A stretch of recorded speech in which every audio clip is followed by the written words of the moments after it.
Stoicism. Virtues and Vices to Help You Cure Anxiety. Written by Hector Jansen. Narrated by Sarah Margrave. Table of Contents. Chapter 1. What are the 4 virtues of Stoicism? Chapter 2. What are the best books on Stoicism? Chapter 3. Family Values and Stoicism. Chapter 4. More about Stoicism in families. Chapter 5. Conquering Anxiety. Stoicism is an age-old Greek school of philosophy founded at Athens by Zeno of Citium. The academy was teaching that virtue, which the highest good, is based on knowledge. The wise live in harmony with the divine reason, also identified with fate and providence, that rules nature and are indifferent to the vicissitudes of fortune and to pleasure and pain. Another definition is this: the endurance of pain or hardship without the display of feelings and without complaint. And therefore, in a nutshell, these are the 4 virtues that Stoicism preaches: courage, temperance, justice, wisdom. They are the most necessary values in Stoic philosophy. If, at some time in your life, Marcus Aurelius wrote, you should discover anything better than justice, truth, self-discipline, and courage, it might be a remarkable thing undoubtedly. That was practically 20 centuries ago. We have found a lot of things ever since: automobiles, the internet, remedies for diseases that were previously a death sentence, but have we found anything better than being brave, than small amounts and sobriety, than doing what is right, than truth and understanding? No, we have not. It's unlikely we ever will. Every little thing we face in life is an opportunity to react with these 4 characteristics. Courage. If you have read Cormac McCarthy's dark and beautiful novella, All the Pretty Horses, you will remember the crucial question that Emilio Perez asks John Grady, one that cuts to the core of life and what all of us should do to live a life worth living. The world needs to know if you have cojones, if you are brave. The Stoics may have phrased this a bit in a different way. Seneca would say that he actually pitied people who have never experienced bad luck. You have passed through life without a challenger, he said. No one can ever know what you are very capable of, not even you. The world needs to know what category to put you in, which is the reason why it will periodically send tight spots your way. Think of these not as hassles and even tragedies, but as chances, as questions to answers. Am I brave? Am I going to face this issue or flee from it? Will I stand or be rolled over? Let your actions etch a reaction into the record, and let them remind you of why courage is the most crucial thing. Temperance. Naturally, life is not so basic regarding, say, that bravery is all of the counts. While everyone would admit that bravery is necessary, we're also all well aware of people whose bravery turns to recklessness and ends up being a fault when they start to endanger themselves and others. This is where Aristotle comes in. Aristotle actually used bravery as the primary example in his well-known metaphor of a golden mean. On one end of the spectrum, he said, there was cowardice, there's a shortage of bravery. On the other one, there was recklessness, too much bravery. That's what temperance or moderation is about. Not doing anything in excess. Doing the right thing in the right amount in the proper way. simply because we are what we consistently do, Aristotle said. Aristotle also said, because of that quality isn't an act, but a routine. To put it simply, virtue and quality is a lifestyle. It's foundational. It's kind of like an operating system, and the code this system runs on is routine. Chapter 1. What are the 4 virtues of Stoicism? Stoicism is an age-old Greek school of philosophy founded at Athens by Zeno of Citium. The academy was teaching that virtue, which the highest good, is based on knowledge. The wise live in harmony with the divine reason, also identified with fate and providence, that rules nature and are indifferent to the vicissitudes of fortune and to pleasure and pain. Another definition is this: the endurance of pain or hardship without the display of feelings and without complaint. And therefore, in a nutshell, these are the 4 virtues that Stoicism preaches: courage, temperance, justice, wisdom. They are the most necessary values in Stoic philosophy. If, at some time in your life, Marcus Aurelius wrote, you should discover anything better than justice, truth, self-discipline, and courage, it might be a remarkable thing undoubtedly. That was practically 20 centuries ago.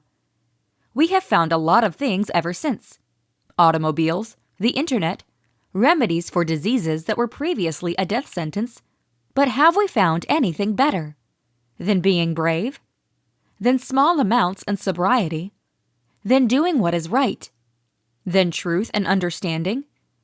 No, we have not. It's unlikely we ever will.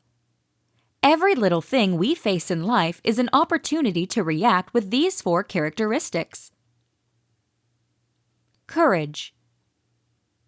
If you have read Cormac McCarthy's dark and beautiful novella, All the Pretty Horses, you will remember the crucial question that Emilio Perez asks John Grady, one that cuts to the core of life and what all of us should do to live a life worth living.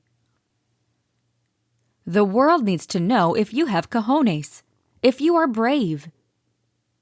The Stoics may have phrased this a bit in a different way. Seneca would say that he actually pitied people who have never experienced bad luck. You have passed through life without a challenger, he said. No one can ever know what you are very capable of, not even you.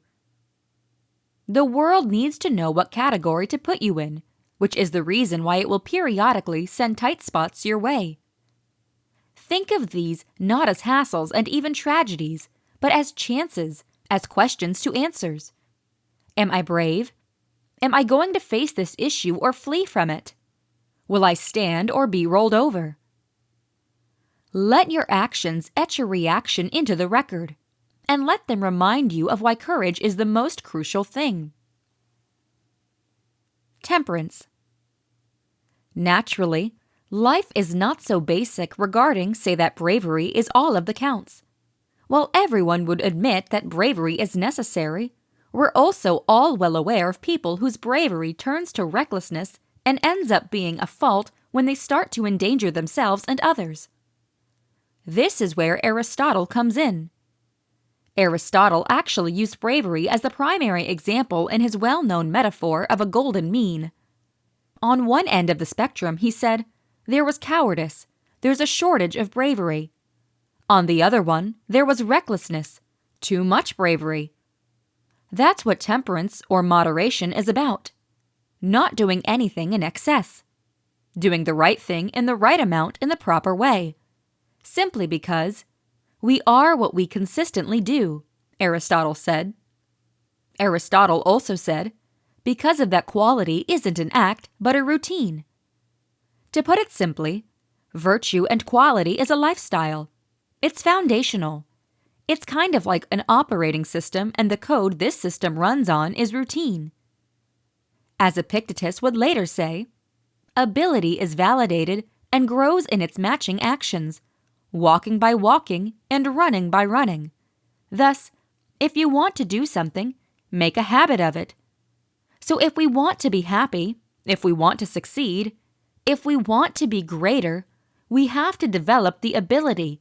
We have to develop the day-to-day habits that allow this to occur. This is great news because it means that outstanding results or huge changes are possible without Herculean effort or magic solutions. Small changes, good systems, the right procedures. This is what it takes. P.S. Daily Stoics sifted through the greatest Stoic wisdom and aimed it at one of the most tough parts of life: habit development and development. Justice. Being courageous. Finding the right balance. These are core Stoic virtues, but in their severity, they fade in contrast to what the Stoics worshipped best: doing the right thing. There is no Stoic virtue more important than justice, because it affects all of the others. Marcus Aurelius himself said that justice is the source of all the other virtues. Stoics throughout history have pushed and called for justice, oftentimes at great personal risk and with great courage, to do great things and protect the people and ideas that they loved. Cato gave his life trying to restore the Roman Republic. Anthracia and Agrippinus gave theirs withstanding the tyranny of Nero. George Washington and Thomas Jefferson formed a new nation, one which would look for, though imperfectly, to fight for democracy and justice, mainly influenced by the philosophy of Cato and those other Stoics. Thomas Wentworth Higginson, a translator of Epictetus, led a black program of troops in the United States Civil War. Beatrice Webb, who helped to found the London School of Economics and who first conceptualized the idea of collective bargaining, regularly reread Marcus Aurelius. Numerous other activists and politicians have turned to Stoicism to gird them against the difficulty of defending ideals that mattered, to guide and direct them towards what was right in a world of so much wrong. A Stoic should deeply, really believe that an individual can make a real difference. Successful advocacy and political maneuvering require understanding and strategy, and realism, and hope. It needs knowledge, acceptance, and also a rejection to accept the status quo.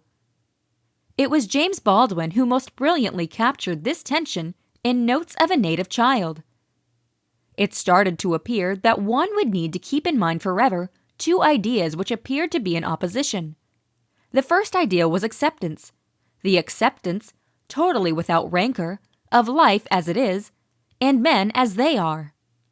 In light of this idea, it goes without saying that oppression is prevalent. Still, this did not mean that one could be complacent, for the second idea was of equal power, that one should never, in one's own life, accept these oppressions as commonplace, but one must fight them with all somebody's strength. A Stoic sees the world obviously, but also sees clearly what the world can be, and after that they're brave and tactical enough to help bring it into reality. Wisdom. Courage, temperance, justice. These are the critical virtues of life. But what circumstances call for courage? What is the correct amount? What is the right thing? This is where the last and vital virtue comes in: wisdom, the understanding, the learning, the experience required to navigate the world. Wisdom has always been valued by the Stoics. Zeno said that we were given 2 ears and 1 mouth for a real reason: to listen more than we talk. And since we have 2 eyes, we are bound to read and observe more than we talk too. It is essential today, as it was in the ancient world, to be able to see the difference between the vast aggregations of information that set out there are available, and the real wisdom that you really need to live a pretty good life. It's key that we study, that we keep our minds opened always. You can't learn that which you think you already know, Epictetus said. It holds true. Which is exactly why we really need to not only be modest students, but also seek out great instructors. It is why we should always read. It is why we cannot stop training. It's why we have to be persistent in removing the signal from the noise. The objective is not just to obtain information, but the right kind of info. It's the lessons found in meditations, in every little thing from the actual Epictetus to James Stockdale getting in the world of Epictetus. It is the key facts, standing apart from the background noise, that you need to take in. Countless years of blazing insight are available to the world. It is very likely that you have the power to learn anything you want at your fingertips. So today, honor the Stoic virtue of wisdom by decreasing, being purposeful, and finding the wisdom that you really need. 2 eyes, 2 ears, 1 mouth. Stay a student. Act accordingly and carefully.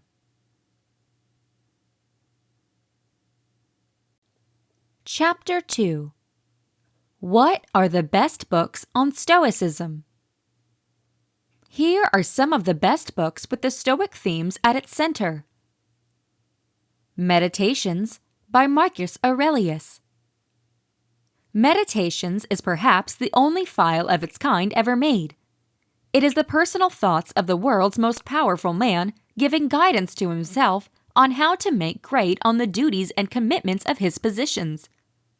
Marcus stopped practically every night to practice a series of spiritual exercises, reminders designed to make him simple, patient, empathetic, generous, and strong in the face of whatever he was handling.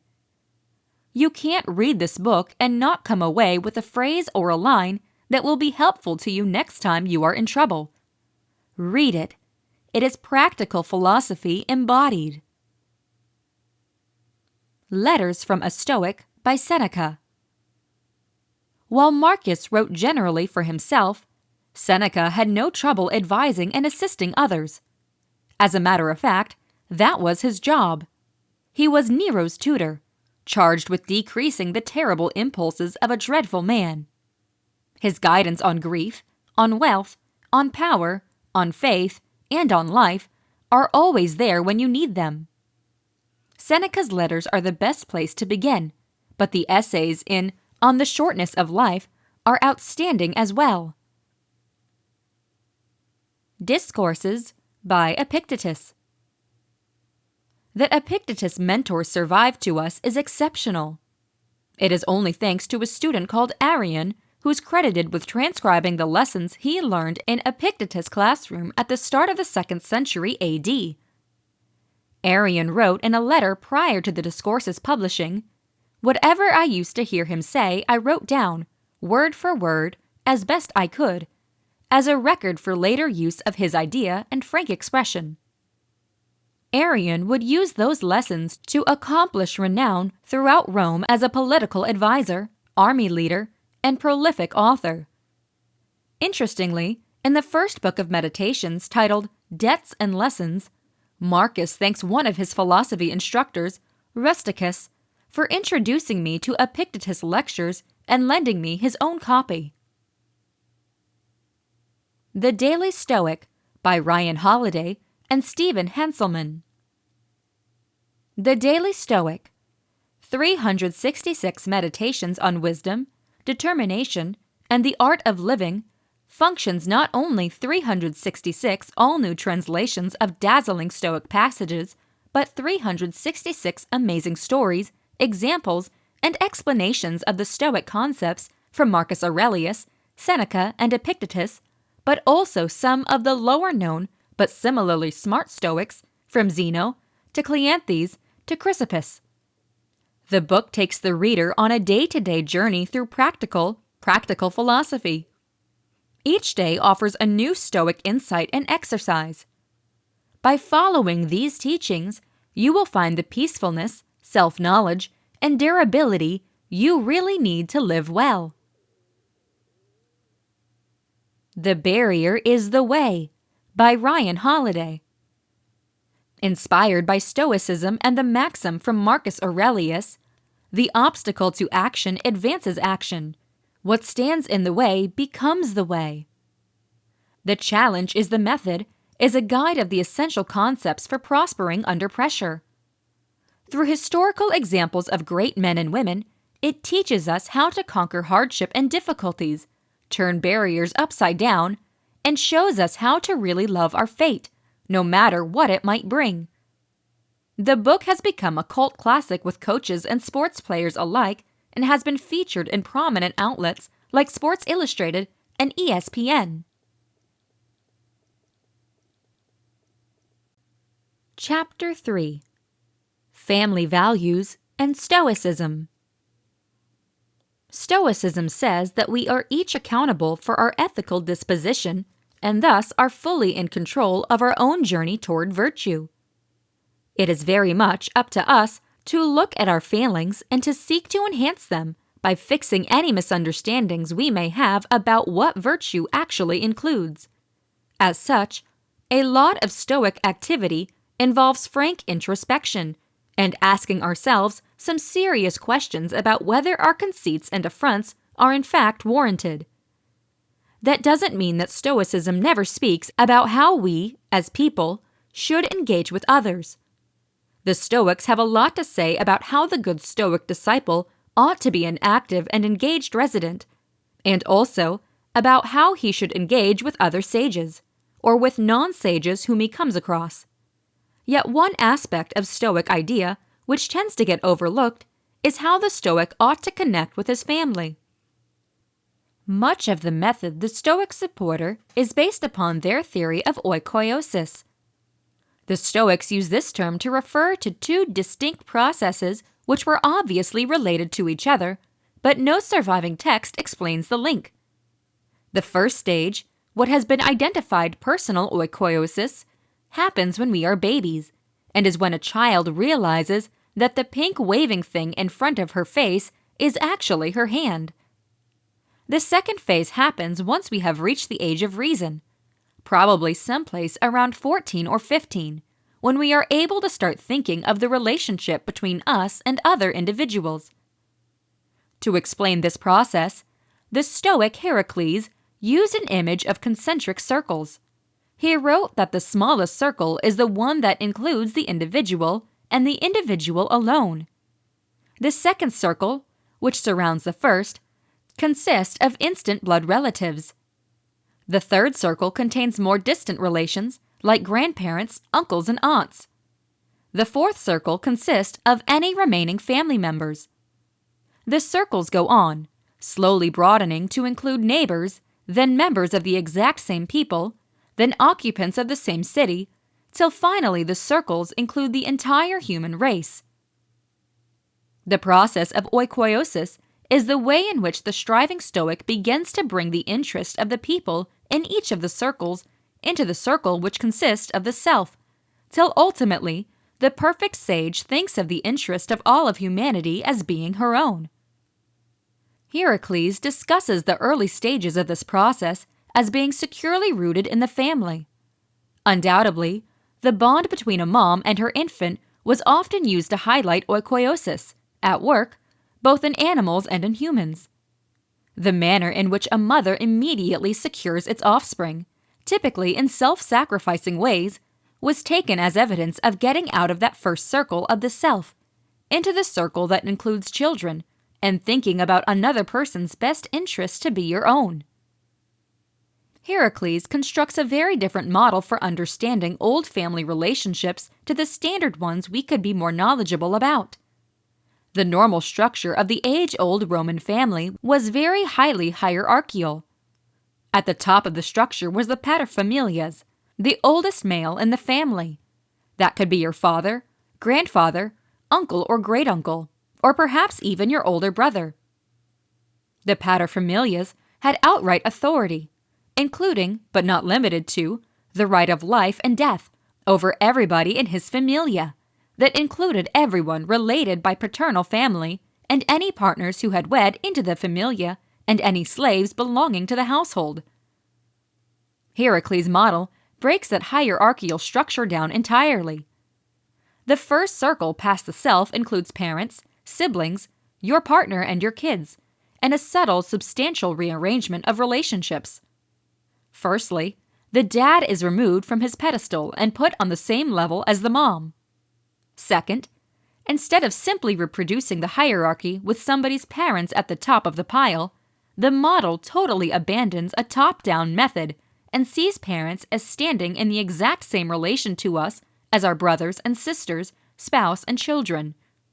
We may have seen our siblings and partner as being vaguely equal, as they are more likely to come from our age cohort, but Stoic concept challenges us to move from thinking of our other family relationships in a vertical way.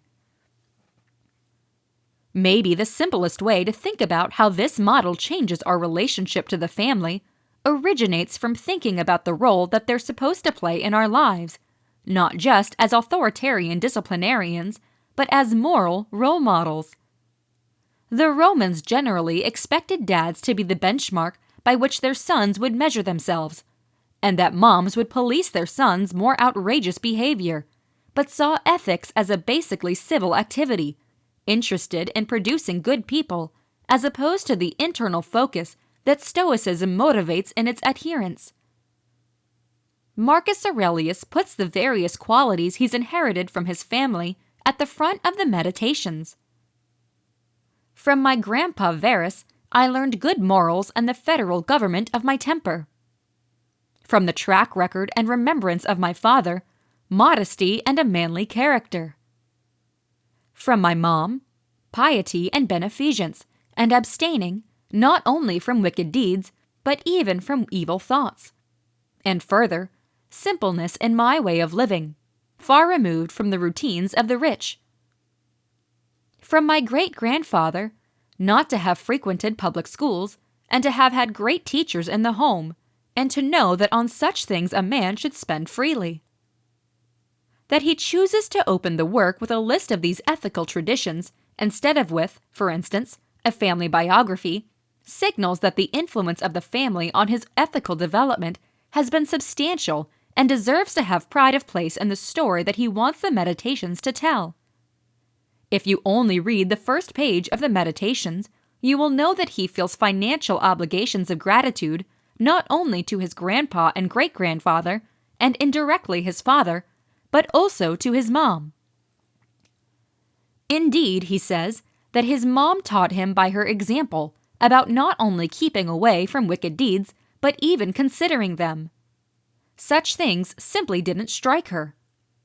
To be so in tune with virtue that the opportunity for vicious conduct never comes to mind is undoubtedly what the Stoics would consider one mark of the best stage. Similarly, simpleness in living is another mark of sage-like behavior, not to be too connected of the trappings of wealth, though Marcus Aurelius' definition of a modest lifestyle may not have matched up to the modest way of lives of his people.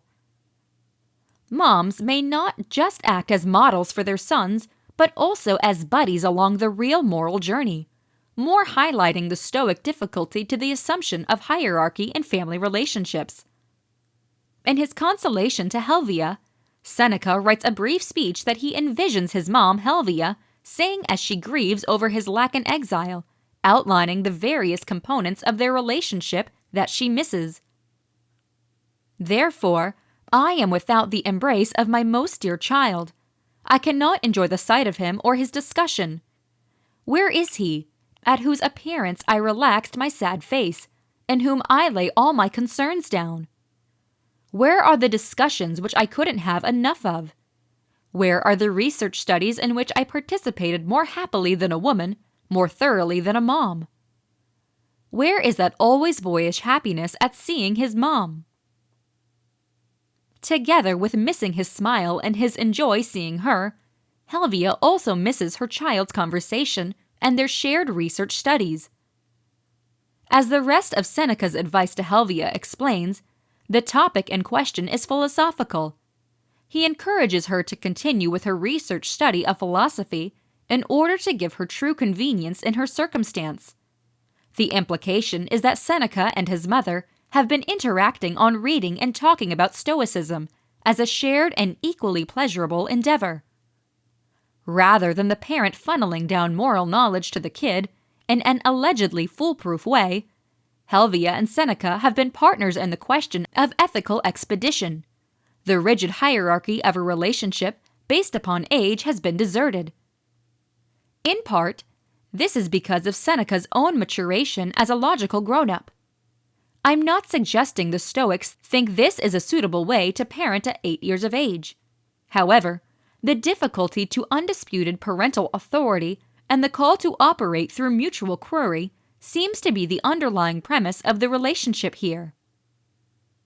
These are just snippets of the important things that the Stoics have to say about the family.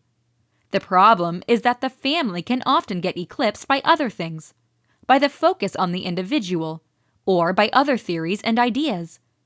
But if a Stoic disciple is serious about living a life which is fully consistent with Stoic concepts, then she must always apply them consistently, and that includes in her dealings with her family.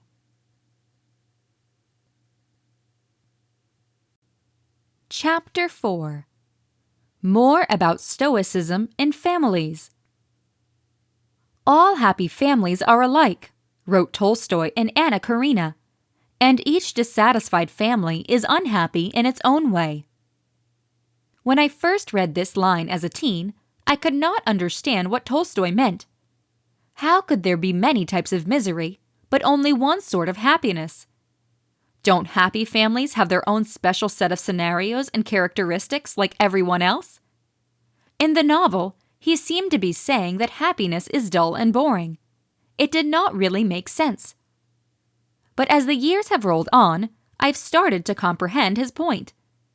Attempting to produce my own version of a happy family has made me think of what is definitely needed for harmonious relationships: respect, responsibility, commitment, compromise.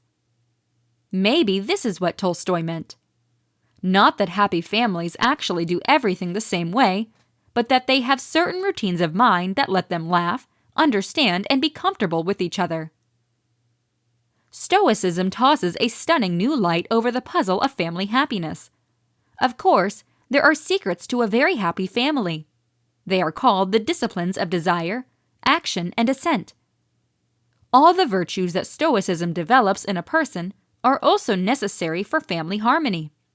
And just as virtue may direct us to eudaimonia, as individuals, a family might be called a very happy family if its members have learned to be reflexively kind, wise, forgiving, and fair. Granted, most happy families in the world don't use Stoic terminology to describe their actions. They may not be able to plainly articulate how and why they get along so well, or they may use words from other cultural or spiritual traditions. However, if you really examined their behavior, I'm guessing you would find these same virtues at the root of their satisfaction. So how do we cultivate harmonious family relationships?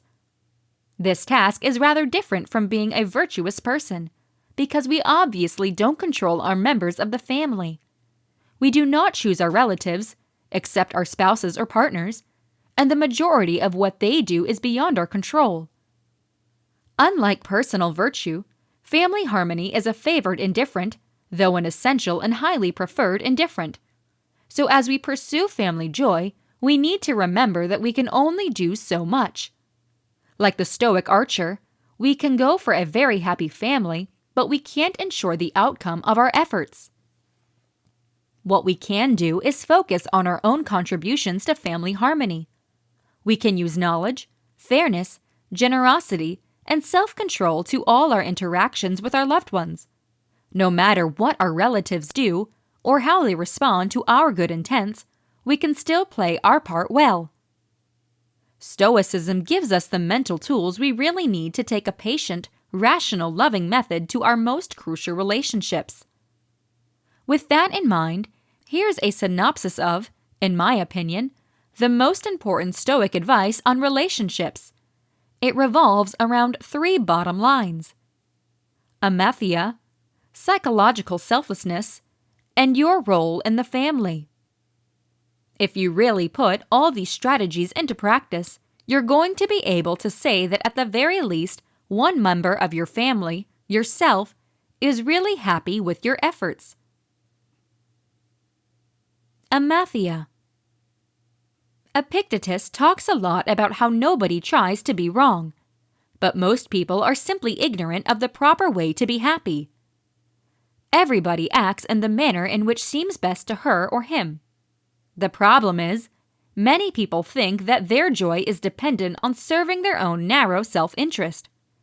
They may actually believe they are achieving their own benefit by pursuing external goods or shoring up their own egos. They don't understand that true joy only arises from treating other individuals with fairness and generosity. As Massimo Pigliucci says in How to Be a Stoic, there is even a label for this kind of unwisdom, amathia.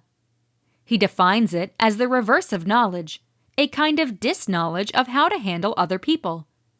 And we do not really need to restrict this word just to people committing awful criminal activities. Medea eliminating her kids, for example.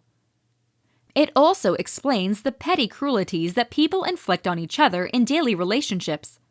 Fighting, resentment, protecting your own grass, purposefully misinterpreting, trying to control others, choosing to take unneeded offense. Even people who love each other often show this disknowledge of how to get along. It's all too human. In fact, the way of connecting to others makes sense if you hold the misconception that joy relies upon safeguarding your own ego.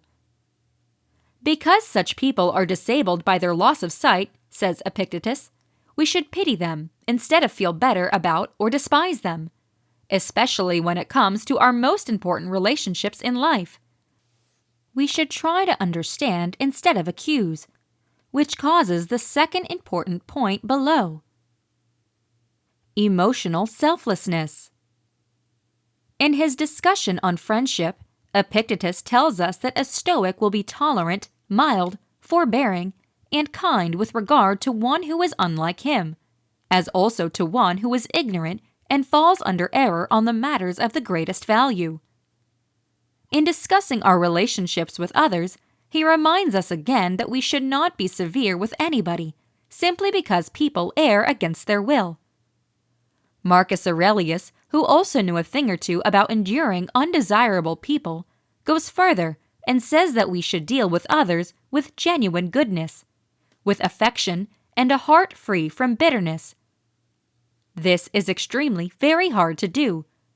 But if you really internalize the Stoic position on virtue, then it ends up being simpler to stop protecting your own position in an argument and start supporting your family member. We should also remember that pulling back from an unnecessary argument or demonstrating altruism in other ways does not make us weak or wrong. It appears to me that some people wrongly actually believe that psychological kindness is equivalent to weakness or vulnerability. Actually, the reverse is true.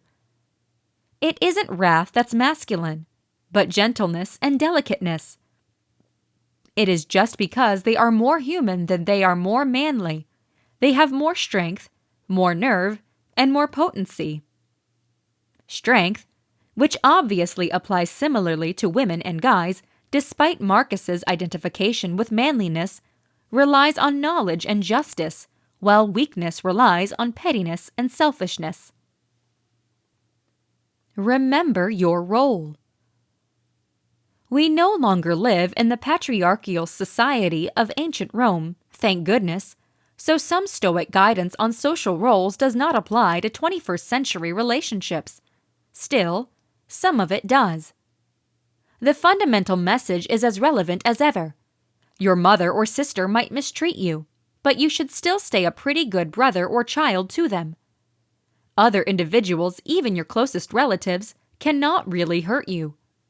Your brother could steal your inheritance, or your father could forbid you from studying philosophy, but you should still behave appropriately to them. It is better to be the person mistreated than the one who is mistreating others. Of course, things can get complex if you're not sure exactly what your role is. Tons of us live in societies that have overthrown standard social roles, which is mainly a very good thing. Even so, it can be a bit complicated to sort out how much deference you owe to your parents or precisely what to anticipate from your own kids. So, if you happen to be a Stoic living in a non-traditional society, you'll have to think thoroughly about your role in the family. We should always approach our relationships with good-heartedness. However, the way we use our understanding will be different depending upon the particular relationship in question. So let us take a look at some of our main family relationships and think of what a Stoic method may be. Undoubtedly, these are just some general observations which might not actually apply to each family and each circumstance. Contra Tolstoy, every family is different, even happy ones. The lens I'd like to use for this examination is one of Marcus' maxims. People were made for one another, so either advise them or endure them. If you are lucky enough to know the source of eudaimonia, virtue, then you can try to teach others, or you can use your knowledge to accept them the way they are. But when do you try to teach, and when do you just accept? The answer to this depends upon many aspects, from your position within the family to individual characters and situations. However, I would like to suggest that we can have a default answer to this question which should direct our behavior the majority of the time. Here are some recommendations of how you might consider approaching 3 crucial family relationships. Your parents or caregivers and other senior citizens. Tolerate them. Has anyone ever been enabled to advise their parents in life? Nowadays, we are no longer expected to obey our parents or caregivers, at the very least, not after we move out of their house. However, even if our relationships today are more casual, we should still respect our parents' position and the love and care they have given us with time. Do you have to do what they ask all of the time? Obviously not. However, when you disagree, then disagree with some respect. Musonius Rufus gives exceptional guidance on this subject. In his lecture on whether parents should be obeyed in all things, he says that the devoted son follows his parents when he voluntarily follows the good advice they give, and when they do not give good advice, I say that he's nonetheless following his parents or caregivers when he does what he ought to. His rationale is that all parents want what's best for their kids, even if perhaps they don't actually know what's best. Subsequently, anyone who does what's appropriate and advantageous is doing what his parents want.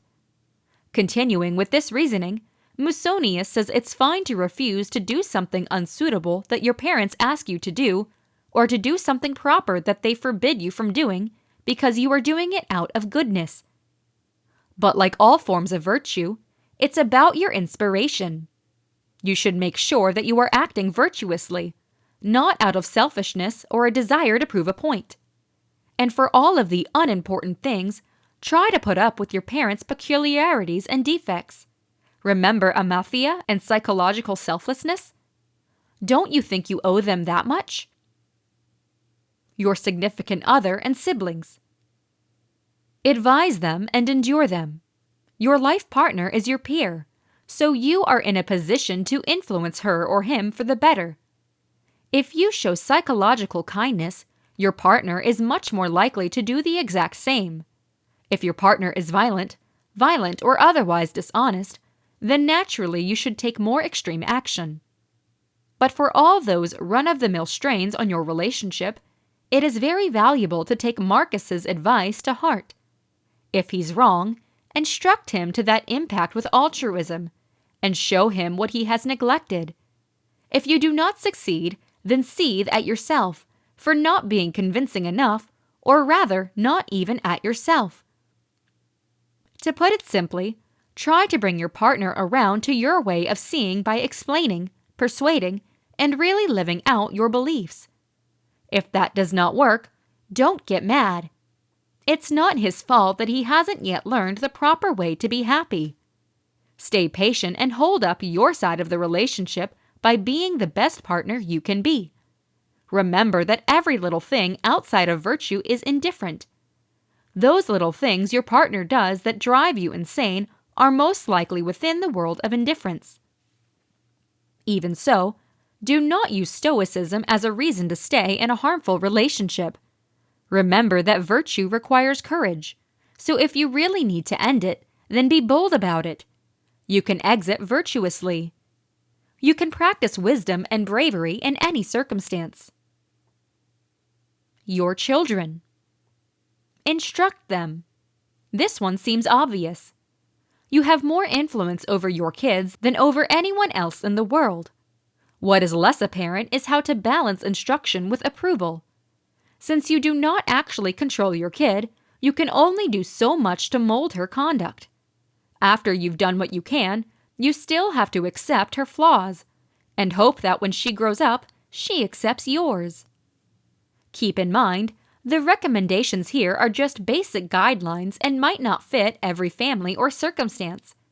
You have to use your wisdom to use Stoic guidance in real life. Just because your default mode of dealing with your parents or caregivers is to tolerate them, that doesn't mean it will always be appropriate to accept what they do. There might be times when it's better to try to advise them. However, if you decide to instruct them, you'd better have a really good reason. With all of that in mind, perhaps we can modify Tolstoy's quote to fit a Stoic perspective on relationships. All happy members of the family know how to relate sensibly to one another, but each happy family can still be happy in its own way. This variation could be much less poetic than Tolstoy's, but I think it's a very good characterization of what to aim for in our own families. So as you take a seat with your loved ones over the vacations or any other time of year, remember that we were made for one another. We owe it to our families to, at the very least, aim for happiness.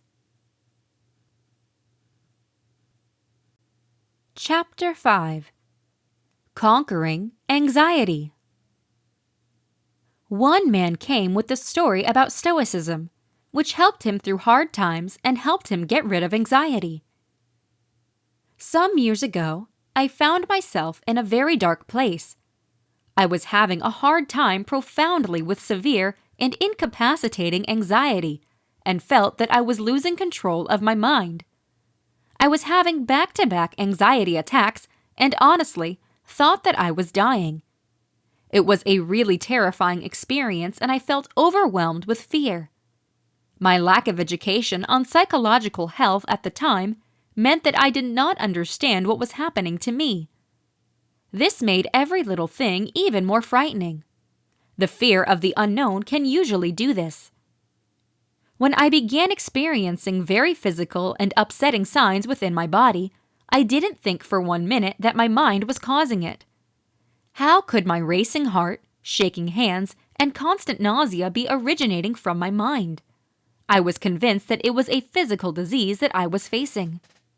When I went to the physician to get a better comprehension of what was really happening to me, I was really shocked by my diagnosis: generalized anxiety disorder and repeating panic attacks. All of this was originating from my mind. I didn't realize how effective my thoughts could be, and the whole circumstance entirely caught me off guard. It took a while for me to process all of this and accept what was really happening to me. I should admit that my lack of knowledge and fear of being mad triggered me to really withstand this analysis in the beginning. I was so worried about the stigma connected with mental health that I got sidetracked by my perception of the situation instead of the reality. The physician had suggested a few ways for me to address my anxiety: a CBT course and talk therapy. But I wanted to assess my options and educate myself on what was happening to me first. I could always choose to have therapy, CBT, at a later date. To make a notified decision on how to deal with my anxiety, I started reading things. This was not just casual reading. This was a very serious endeavor. I got so engrossed in determining what was really happening to my mind that I ended up being obsessed with reading as many books as possible. I was desperate for answers. During this extensive period of research, I encountered an entire host of exceptionally useful ideas. I read about CBT, Buddhism, and the principle of a development state of mind. I read numerous books on mental health, self-help, psychology, and philosophy. I read biographies and autobiographies. Anything that may help me to understand my anxiety made it onto the list. I've never taken in so much content in my life. It was during all of this research that I encountered Stoicism. This changed every little thing. The concepts and thoughts within Stoicism instantly resonated with me, and I deeply connected to them. I loved reading about how this old philosophy could help me to live a much better life. The pragmatic nature of the ideas interested me, and the guidance appeared to be classic. There were so many principles that I found helpful, from negative visualization all the way to how we respond to events beyond our control. This was particularly practical for my panicky mindset. My reading choices began to change a bit, and more Stoic philosophy made its way on my ever-growing reading list. As I began to further understand the philosophy, I began to really appreciate how advantageous having an approach of life was. And this is truly what Stoicism is really all about: establishing a way to live a really good life. There was one specific Stoic concept that really changed my life, though. I credit this as dramatically changing my state of mind and changing my relationship with anxiety in a really positive way. That was the idea of voluntary discomfort. The Stoics would deliberately expose themselves to adversity in order to get ready for future hardship. The Stoic theorist Musonius Rufus sums this up perfectly. We will train both soul and body when we accustom ourselves to cold, heat, thirst, cravings, deficiency of food, firmness of bed, abstaining from enjoyments, and enduring discomforts. For some reason, I actually connected to this thought. I knew that going to the fitness center would build physical strength, but I had not thought much about building a strong and durable mind before. The varied ways that the Stoics would do this influenced me and got me thinking about how I could produce a training program for my mind. I had a lot of questions about this idea when I first experienced it. What ideas and situations could I use to build durability? Will this help me to resolve my anxiety? Is this a great platform to check out all of the philosophy I had been reading about? This appears counterintuitive. Will it work? My mind was busy as I started to develop a list of personal difficulties that I could use to test out this idea of voluntary pain. I ultimately plucked up the courage to give it a try and began to use challenges as a way to strengthen myself up, just like the Stoics. The more I finished, the more positive I ended up being. I could feel that my mind was changing, and this was a good thing. When I stopped having panic attacks, I knew that there was value in this idea. I leaned into it and went all in on the Stoic concept of practicing adversity. Some of my difficulties were taken straight from the Stoics, though others were lightly motivated by them. Nonetheless, many of the obstacles were based upon personal ways for me to practice discomfort and leave my comfort zone. They began small, as I was in a very restless place to start with, but gradually progressed into larger and bolder things. Here are a few ideas. To push my body, I ran my very first marathon, climbed to the top of certain mountains, and completed a long-distance walk. I challenged myself in the fitness center in a range of different ways, finished triathlons, and tried new and unfamiliar sports. Whilst fighting fatigue and physical hardships, I discovered my mind and how it reacts to fatigue. I got to experience much physical discomfort with these obstacles and got to practice working with this in a constructive way. To push my mind, I exposed myself to the cold with ice baths, cold showers, and swimming in the British Sea in winter. I overslept on common spots, dealt with a very serious fear of needles by getting acupuncture, fasted, and learned how to practice meditation. I also ate uncommon food and queued for definitely no purpose other than to test my state of mind. To further challenge my mind, I began learning new abilities and would pay more attention to what my mind was doing in the process. It was intriguing to explore my relationship with the frustrations I experienced. I began learning Japanese and can now have a discussion in the language without hurting my brain too much. Well, practically. I found out how to resolve a Rubik's Cube in under 1 minute, fold complex origami, juggle and choose locks. Yes, some of the challenges were rather bizarre. Since beginning to explore voluntary pain, I have been on countless adventures and have ended up doing things that I never thought I would have the ability to do. I even wrote my first book about this entire experience, which was published in June of 2020. But that's another story. This is just scratching the surface area, though, and there are many more difficulties that I have been completing in the name of self-improvement. It is safe to say that my life has been very different since finding this empowering Stoic concept. I'm in control of my anxiety now, and I'm not the panicky mess that I once was. I feel extremely grateful to have found this tool.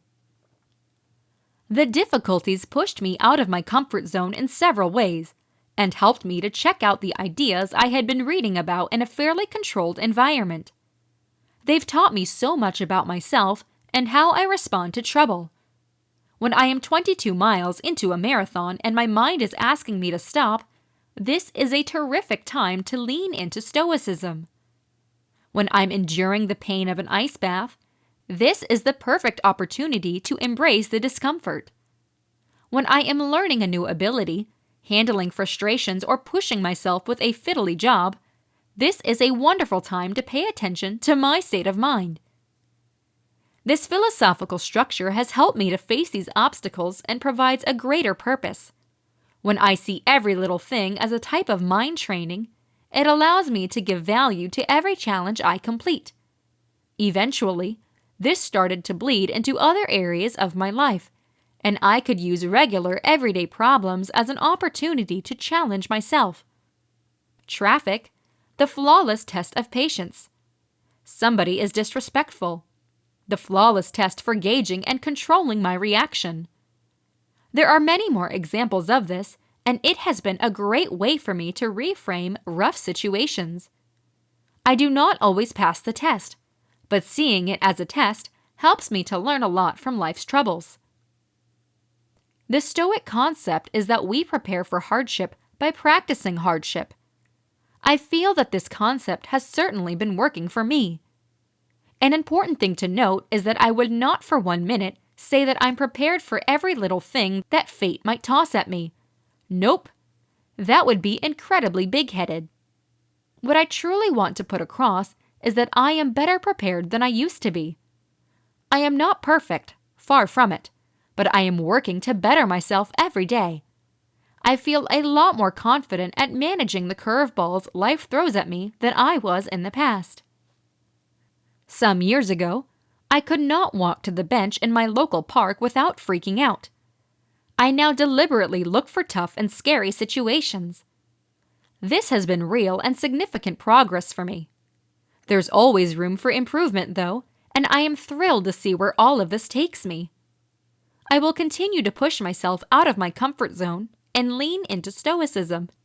I actually believe that stepping beyond our comfort zones can be a great way to build psychological durability, and I encourage you to try it for yourself. Why not look for some obstacles that will frighten you senseless and push you into the unknown? This way you can put your personal philosophy to the test. As Epictetus notoriously put it, do not just clarify your philosophy. Instead, just embody it. I wish you the best of luck with the difficulties that you face in your life, both the ones you choose and the ones forced upon you. This has been Stoicism: Virtues and Vices to Help You Cure Anxiety. Written by Hector Jansen. Narrated by Sarah Margrave.